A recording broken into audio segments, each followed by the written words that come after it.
Good morning, everybody. Thank you for joining the Hardcore Mortgage Podcast. Capital Mortgage Funding sponsored by Fairway Independent Mortgage, NMLS 2289. Now that we got all the compliance crap out of the way, I'd like to really introduce two amazing guests that we have, two great gentlemen in the industry, Jim Schaefer with Jim Schaefer and Associate Realtors, and Kevin Stewart with the Stewart Team Real Estate Partners out of Rochester. Gentlemen, welcome. Thank you so much for joining me and bailing me out when the rest of my teammates are out of town.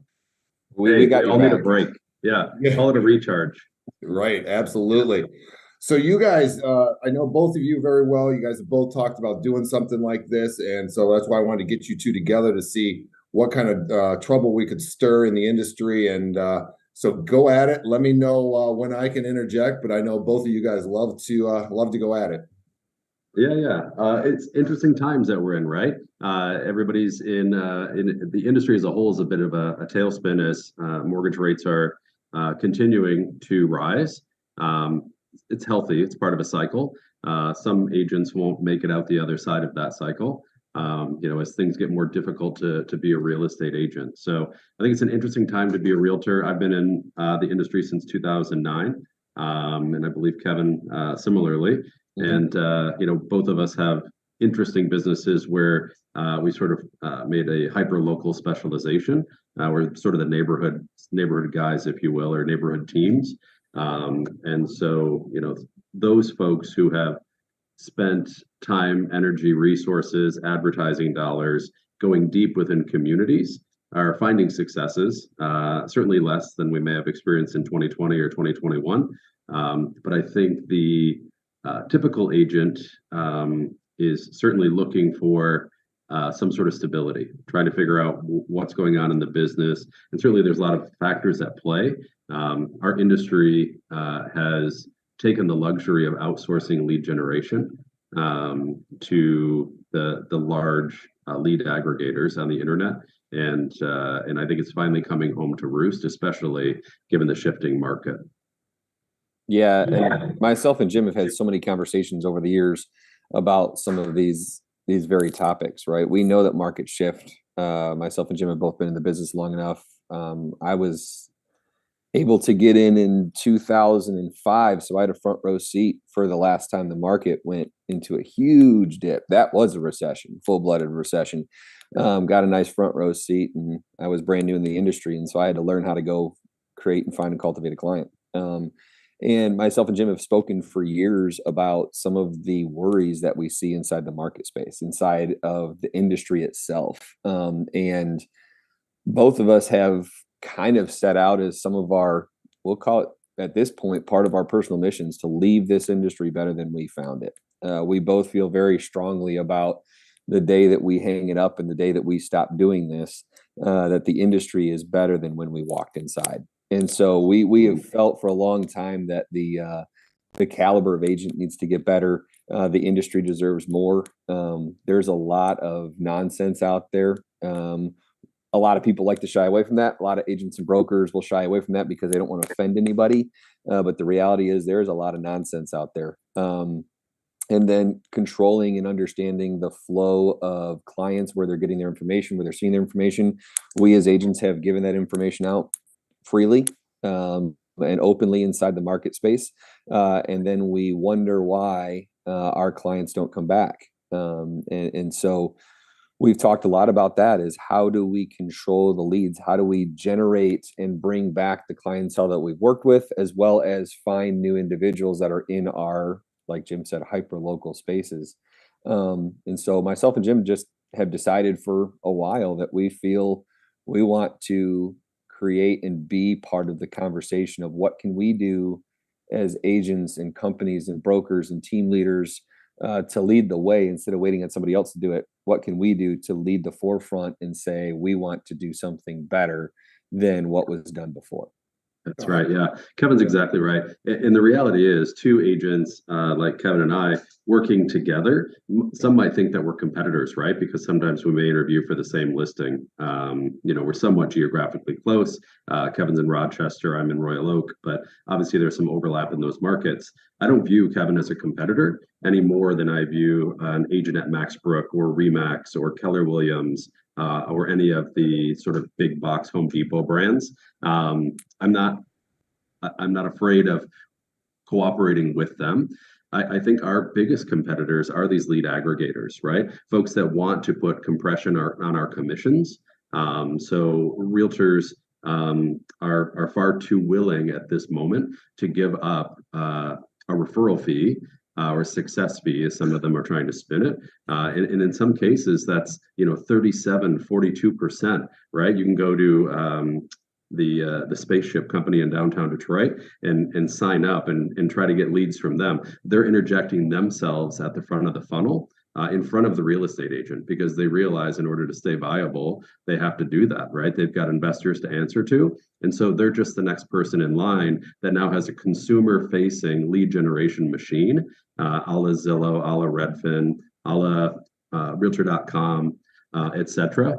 And it started out as buying zip codes and paying for leads. And now it's escalated to, we want a third of your income, right? And that's just as bad as the big box brokers who were taking 36%, 20% of your income when they weren't generating the lead for you, right?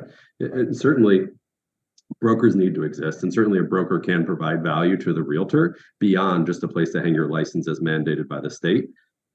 More importantly, our industry as a whole has been sold out by the very people who should be leading us, right? The National Association of Realtors, our multiple listing services, like shots fired, here we go, right? Here's the truth, right? Do realtors realize that the reason that these sites exist, these lead aggregation sites that are now taking a third of your commission, on top of the 36 or 20% you may be paying your broker, like what's left for the real estate professional who's doing the work, putting gas in the car, doing the follow-up, scheduling the showings, spending marketing dollars to market properties? At some point, something's got to give, right?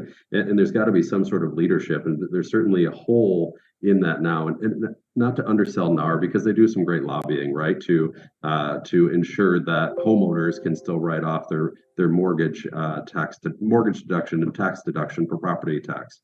But certainly, if somebody needs to be willing to stand up for the real estate professional and our ability to control our own data. Yeah.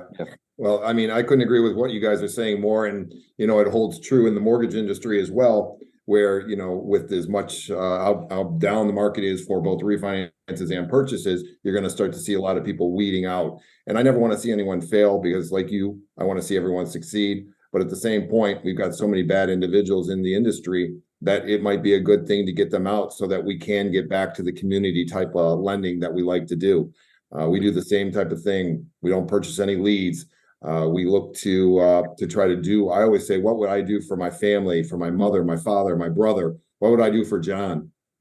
And for that reason, I try to stay very copacetic and also right in line with what clients want and need, give them options, and make sure that they are well versed and dealing with individuals like yourselves that are so good in the community and good for the business, to make sure that we keep doing things the right way.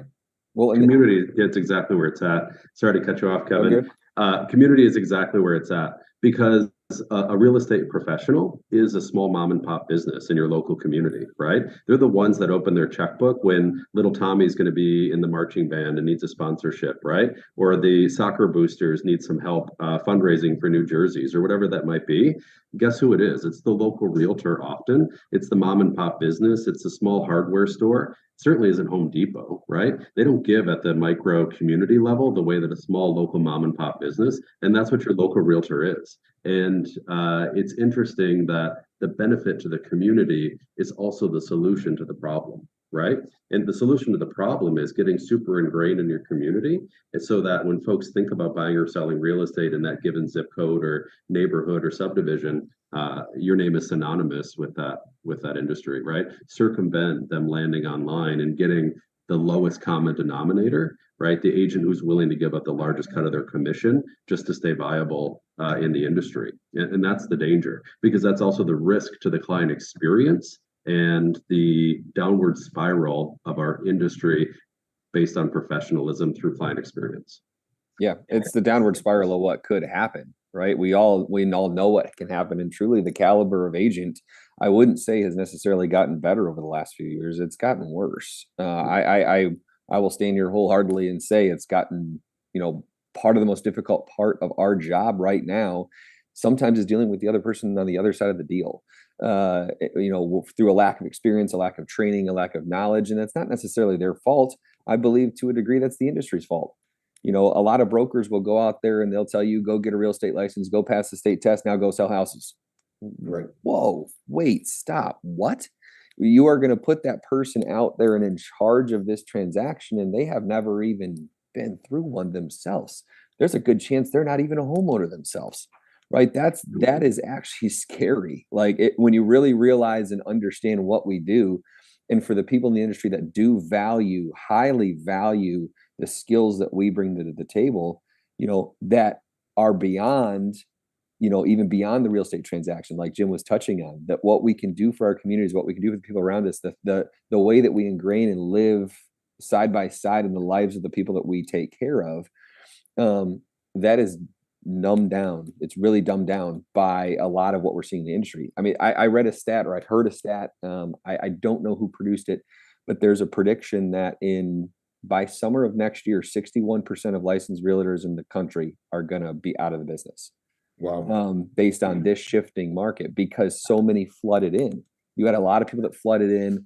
They made some money. They closed some deals, but they're not going to understand how to go out, find, gain, and retain a relationship and a client. They don't have that, and they don't have the support of their community. Myself and Jim have been lucky to be in this industry for a long time and have a community that's around us, that knows us, and we've spent well over a decade on that plan. We didn't just show up one day, right? That was very intentional by both myself and Jim, and but a lot of agents don't have that to fall back on. They don't have the years of experience and those things to fall back on, and we're going to see a shift. And to a degree, I'm okay with it. I'm really hoping that what it does is it top dresses the industry and causes some of those individuals that could be very good at this and could be great for the industry and are the right people to potentially jump in with other folks, jump in with folks like Jim and myself and people around the area to learn the business better, hone their skills, get better at what they do. That's how we start to turn over and fix the industry for ultimately the end consumer, for everyone out there who's buying and selling homes. They deserve more, frankly. They do. They deserve better. Well, yeah, and you just stole my next comment, Kevin, was what, we all started new in the industry at some point, right? I started in 97, Kevin, 2005, Jim, I think you said 2009. We all started in the industry fresh somehow. But the number one thing is, who did you start with and how did they help you? So did I go out on that limb on my own and write my first mortgage without somebody helping me get through that transaction to make sure the client was always taken care of? No, absolutely not. I had Harry, Dan, and managers to help me do that way back when. Same thing holds true for you guys, right? When you bring a new agent into your office, they may be brand new, but they're not going out on that limb on their own. I know Jim's always there for every realtor that I deal with, and he's also on the transaction to make sure that things are going to go smooth, because it's about the client. Mm-hmm. Yeah, it's protecting that customer experience. Yeah, that's it, and that's how our industry remains relevant. Right, these big lead aggregators online, they would love to continue peddling the narrative that the consumer experience is broken and only we can fix it. Right, and that's pretty naive to believe that an entire consumer experience when buying the largest asset that most Americans will own in their lifetime could be done solely on the internet. Right, it takes a human who understands local knowledge, who understands the school districts, who understands what types of businesses exist here, who understands your personal needs, right? Often. So I think Kevin's exactly right. Certainly, this is not a hooray for me. I got in, now close the door, stop allowing agents in the industry.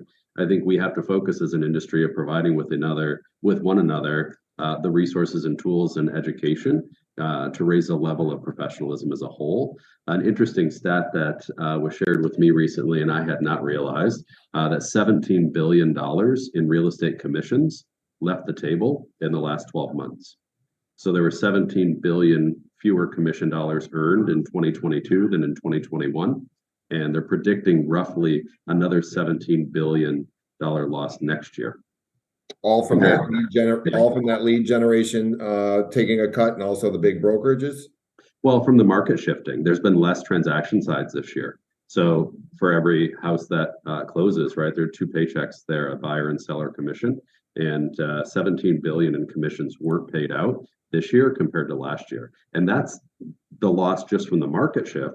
On top of that, how much is going out of our industry in the form of referral fees to these lead aggregators who really are just using our data to lead generate and then selling us leads back based on leads that were created on our own data. Like, where in the world does that ever happen? Right? What other industry, like, think of anything else that happens. And, I'm hard pressed to think of something else where someone can take your knowledge, your data, photographs, your ad copy, all of these things, and produce a lead and then sell it back to you. Yeah, it's really wild when you think about it. And, when you start wrapping your head around lead generation, that's ultimately what becomes one of the hardest parts of this industry. It's what keeps people from staying in. They just can't find and retain that client. They can't get the client. And they don't even know where to go to get it. And so what most people do is they turn to sites like this. I only have to give away a percentage. Okay, that's great. But if they'll give me a client, I'll do it. And so it's that need and necessity for a deal that creates the engine that then turns back around and actually hurts everybody. It very much hurts everybody, to where if folks can learn to cultivate clientele in a different way, we now can control our industry better. We can protect our industry better, and therefore do a better job for our customers. And we know, those of us who have been here know, we know we're important. I know I'm important. I know the job that I do, and I know the value that I bring to anybody that works with us. And I believe in it. I believe it matters. I believe it's important. And I want to protect that for all other consumers out there, because there's a lot of people that will go to one of these sites and land with somebody that is not going to take care of them properly, and then give away and cannibalize the commission structure, which just turns around and rinses the cycle even worse every time we turn around. And then you're not going to get the referral or even retain the client, right? So if you've got that negative impact that just created on the whole transaction, the Stewart Team Real Estate Partners of the world, the Jim Schaefer and Associate Realtors of the world, they're not going to get that referral back in, because they bought that lead and it was junk. And this way, the way that you're talking about doing it, you're going to retain your clients, like Kevin, you had brought up. How do you retain those? Well, you do it the right way. You treat them the right way, so that experience is top notch. When they go to sell and buy again, they're coming back to you. Yeah. And it's on the agent to do that. I mean, ultimately it is, but our industry doesn't teach it. Our industry doesn't put that top of mind. They say, go out and spend money, you'll get leads, and then you'll be just fine. That's not good. That is inherently a big part of the problem that we're seeing. There's so many ways that myself and Jim have talked about how these types of things can be solved and be fixed, but someone's got to go out there and be a voice, and there's got to be hard conversations. There's got to be things that are said that are going to make some people squirm, truthfully. Yeah. It all boils down to this one premise. It used to be whoever controlled the listing controlled the industry. Right? Because they had the ability to put a sign in the yard and get a sign call. They had the ability to decide where they were going to market that property, to generate possible buyers and bring those through and work on behalf of their seller to get the home sold. And at some point, we gave up that right as an industry, right? And whether that was NAR or our MLSs or whatever it was, certainly a lot of players at hand. But the reality is, it's no longer whoever controls the listing controls the industry. It's now whoever controls the leads controls the industry, right? And the agent's ability to lead generate off their own listings has been diminished so far that agents are lining up to give away 37% of the commission and then take whatever's left of that and give away 36% or 20% to their broker, right? Who's really just an online Sim City, like, hey, come here and hang your license, and Right. hopefully you do a great job. Our industry is becoming a race to the bottom, and I'd love to be part of the solution. And certainly, as Kevin alluded, like we share that mission, right? Leave it better than we found it, and currently it's not moving in the right direction. Right. Well, I think that's a goal of all of ours, thankfully. We've, like I said, we've been trying to do that in capital mortgage funding since we've been around since 1992 by doing the right thing. And we are not a lead generation. We don't buy the trigger leads from Equifax, Experian, TransUnion. Don't even get me started on that debacle. Every time you pull credit for somebody, there's 38 phone calls that come, and there's nothing we can do about it. We don't plug emails in. We don't plug phone numbers in when we pull credit, but still they're grabbing that data and hammering those clients, which is terrible. But yeah, we are all trying to do it the right way. I appreciate you two gentlemen being on the air with me today. Like I said, bailing me out. I can't believe I'm the old man in the room. Usually that's Harry, but hey, I'll take that title today with you two. Gentlemen, thank you so much. Any last words for you, Kevin? No, let's just try to make the industry a better place. We're here to do it. And I think the more people we get in the room involved in the conversation, the more progress we can make towards building an industry that the market deserves. Yeah. Jim?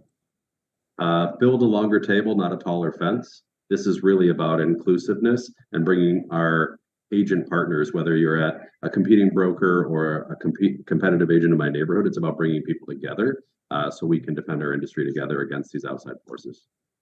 Well, I'm honored to be part of this panel with you two. Thank you so much for your insight. It's been remarkable. For Capital Mortgage Funding, powered by Fairway Independent Mortgage, NMLS 2289. I am John Kolb. Thank you so much. Roberto's in the booth. Appreciate all you do, Roberto. Get in touch with these guys, help them do this again, and we are out of here.